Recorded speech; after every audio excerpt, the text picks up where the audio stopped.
What's up everyone, we're back, more mods for the Grom. Now I've been looking on YouTube and I haven't actually found it. I found for the Gen 1 but Gen 2 is different. So considering there's no video, I'm probably going to have to create the video. So basically what we're going to be doing is the $10, $15, $20 fork mod, where we're going to be basically swapping this into there.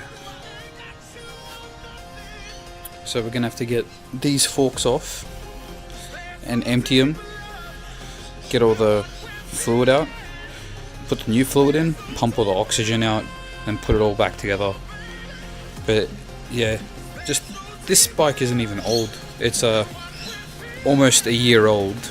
It's done about almost 3,500 kilometers, and I already bottom out at the end of my driveway and in my street, and it's really annoying when I'm braking, especially if I have to emergency brake or hard brake. It just like shifts so much, and I've seen people with the fork mod where the front forks don't even, the weight doesn't even shift that much to the front because the front is so much stiffer with the better oil in it. So hopefully this will change everything up. Hopefully it's that good from what everyone is saying that it's going to convince me to swap that little one out as well, because I've seen some YSS ones pretty cheap.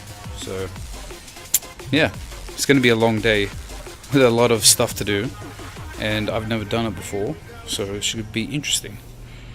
Alright, so before we can get the forks off, we need to get the front mudguard off. So over here and on the other side, here and here for the caliper to take it off. We need to get this off. This isn't an ABS model, so we don't need to worry about sensors. And then we need to worry about the other side. After that's done, we can just tie the caliper back, and then we've got to take this axle bolt off. Then once that's off, we can basically just get the wheel off, and then we'll just have the forks with the bike. We need to find a way to have this strapped up or something, jacked up somewhere under here, and yeah, then we can undo it from here.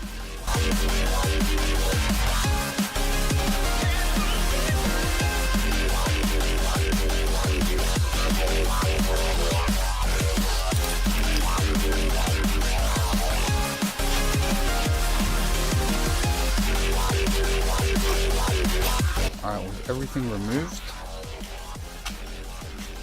what I did was I cable tied the caliper back, just there, have the cover off, have all the reflectors off, everything. I took the exhaust off as well, so I can just jack it up flat, and then on maybe a piece of wood, maybe that, with some foam on it, and I can just jack it up flat. And then I'm gonna loosen this before I jack it up, and then take this off once it's jacked up, and then start working on getting these forks out. As you can see, I'm missing a fork to my hand. I've actually got my bike strapped up.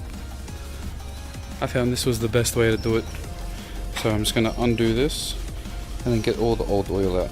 Alright, so once you got it unscrewed, you just want to have like a spanner or something under here on this nut, while you're also spinning with this, just to release this off completely.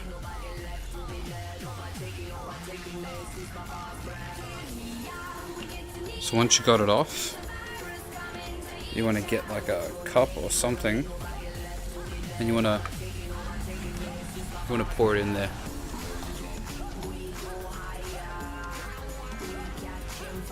Now each fork should have about 200 milliliters. You may need to pump it to get it out.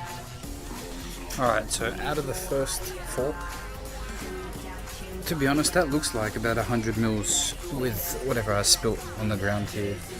And I just letting the fork lean upside down like that, just to make sure it's fully emptied out. As you can see, there's a little bit of juice, oil I should say, still coming out. So I'm just going to do the second one now. Crazy thing is, even after pumping you know, making sure everything is out and it's just full of air inside. All of the liquid that came out, plus the little bit on the floor here and a little bit over there, that's only about like 200 mils. So is it 200 mils in both? Or from factory, or was it wrong? Anyways, this is a joke. This is water. After letting the forks sit and giving him a few more pumps, I was able to get a lot more out. So I may just let them sit before I pump them again. But that cup is 200 mils. That's almost, plus whatever's on the ground here, maybe over there. I guess we're coming close to completely emptying them out. So I guess it was 200 mils in each fork after all. But other than that, I made kind of like little dipsticks, because I need to go 3 inches in with the new oil. Alright, got the fork oil. We're gonna do a cup each.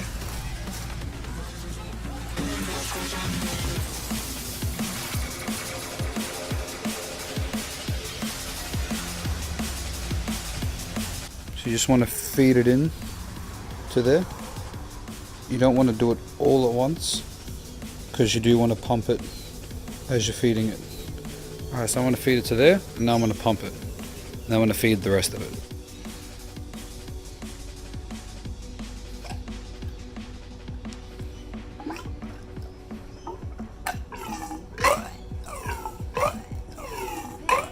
Alright, so you want to get it to the point where it's really hard and really firm to do it, and it's not making any noise. No more gargling. You can hear a tiny little bit, but not like before, where it sounded like someone was choking. So I'm going to do this a few more times and then swap forks.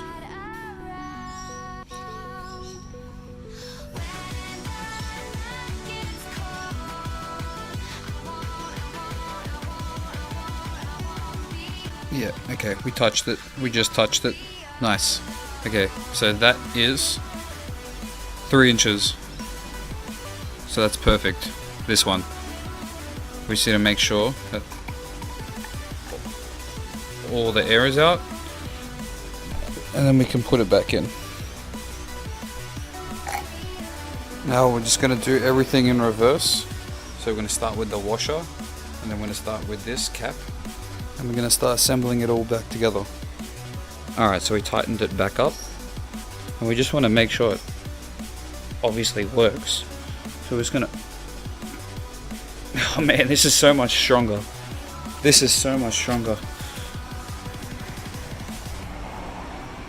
Oh man, can't wait to actually test this out. Alright, so I'm just going to do the other fork. Alright, the next thing you have to do is tighten the top 30 foot-pound. Actually, no, it's not 30 foot-pound, sorry. It's 30 Newton meters.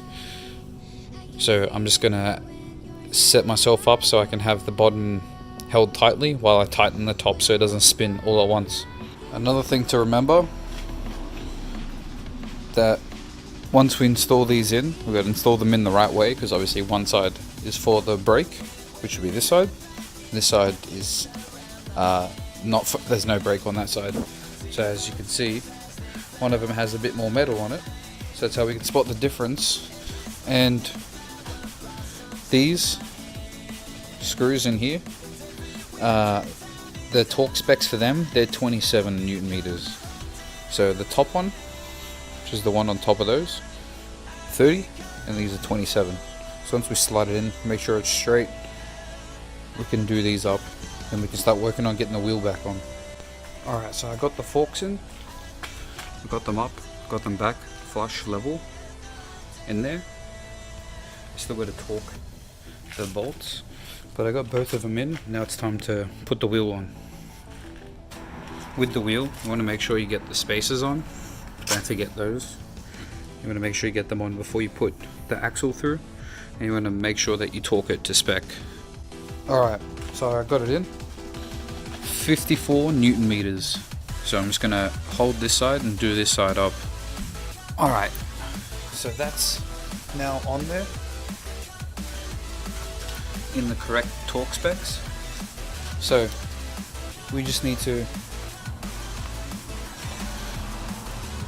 tighten those to spec, and then we'll start reattaching the brake in the front mudguard.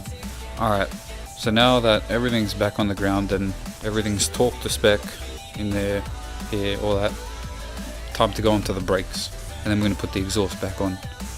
So let's cut this cable tie, and we'll get this put back in there.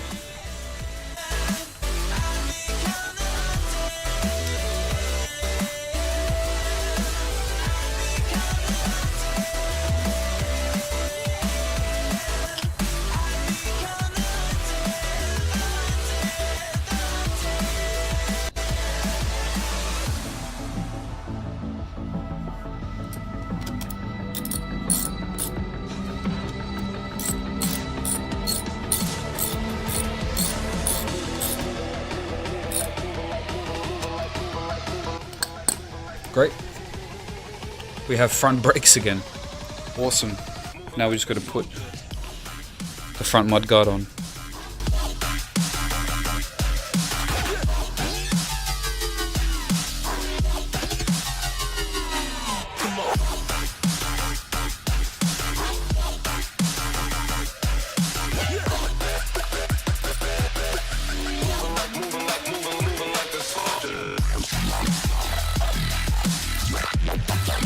Yep.